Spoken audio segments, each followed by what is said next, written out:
Hey everyone, welcome to the channel. Today, we'll be doing a quick review of the Bose Frames, a pair of sunglasses that can pump audio straight into your skull. So let's talk a little bit about all things Bose Frames.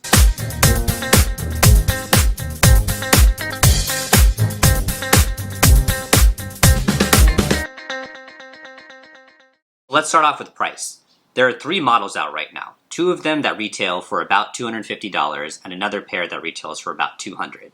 At the time of this video though, there's like some pretty deep discounts. I think you could probably get them for around, anywhere between $150 to $210. So taking a look at what you get whenever you buy the Bose Frames, you get this sturdy carrying case, which is nicer than the Ray-Ban cases that I often get because those are just leather. This one has some structure to it. It's probably going to be a little bit harder to pack into your backpack because it takes up more space, but whenever you're spending this much money on sunglasses, you probably want to make sure they don't get crushed by something in your bag. The second thing it comes with is a charging cable, and it comes in this nice little felt pouch. Kind of unnecessary, but it's kind of it's a nice touch. The charger itself, it has a USB-A on one side, so I'm sure someone has a USB-A charger in your household. The other side, though, is just kind of proprietary 6-pin magnetic cable. I'm not usually a fan of whenever companies go proprietary in this case, but I can understand with Bose, they had to do it just to maintain the kind of sleek silhouette that these sunglasses have. They also come with a super handy companion app that is available on iOS and Android. Within this, you can pair your sunglasses, you can name them. There's also a product tour that's kind of helpful. I found it where it gives you instructions on how exactly to use them, as well as setting custom settings such as turning on or off voice prompts. You could have a standby timer, and even quick access to a user manual. And one final thing I think is interesting, and it's something that I personally had to wrap my head around, is that these are sunglasses, but they're also headphones. So there will be updates. The concept of updating sunglasses is super weird, but if you reframe that as these are headphones, then it makes a lot more sense.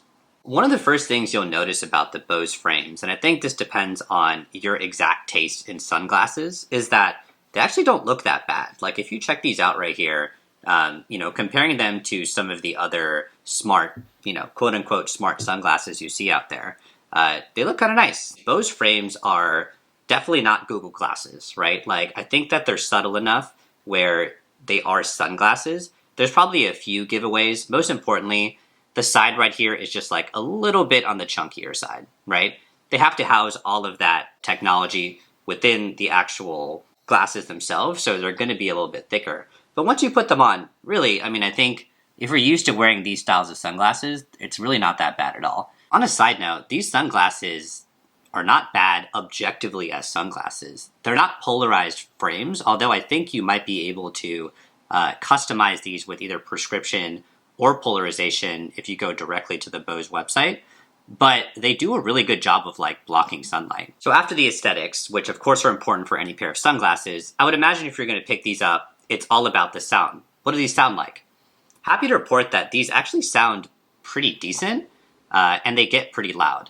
One of the main concerns that I had was because they're not physically plugged into your ears, that you weren't going to get that good sound quality. It was like the equivalent of some guy on the train just blasting his Bluetooth speaker out and projecting it out to the world. You're not really getting that kind of immersive experience, but it's kind of wild that sunglasses can sound like this. One notable thing though that they are missing is bass. And if you can imagine, without that like really tight seal, it's really hard to maintain bass in something that has this form factor. But at the end of the day, you don't get that really plugged up in-ear feeling whenever you're walking around. And in general, it's kind of a cool piece of technology. The model that I have right here, the Bose Frames Rondo, they have a slightly lower battery life than the newer model. I think these are about 3.5 hours, but the ones that they released within the last 6 months have about an 8-hour battery life. 3.5 hours really isn't that bad. Like I'm not trying to use these all day at work. For instance, just probably enough to take like a 20-minute walk to go grab a coffee. One downside though is that these take about 2 hours to charge up. So 2 hours in for 3.5 hours out, not really a great ratio, but I did hear that Bose improved them, this battery life and that ratio with the newer models. One other benefit of these that kind of puts it in a different category is that they also have a microphone built into here. So let's say that you're walking out, it's a super sunny day, you have these connected to your phone, you could just tap a button and take a call, which is kind of nice. I don't think the microphone is like all that great, but most wireless headphones don't have a super good microphone in the first place. So one question that always gets asked about open ear headphones is how much sound leakage is there? So I wanted to play a couple songs off my phone and see what the mic picks up here at different volumes, and we could, sort of judge together how much leakage there is. So let's start off with, something basic. I'm just going to play some hip hop. Okay, so here is it at 10%.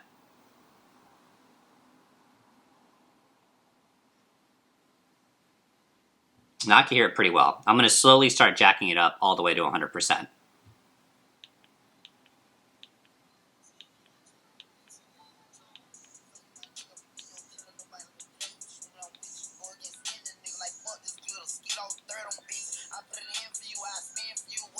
Alright, we're at 100% now. Now this is like pretty overwhelming on my ears. We'll see how much leakage there is. We're all the way up.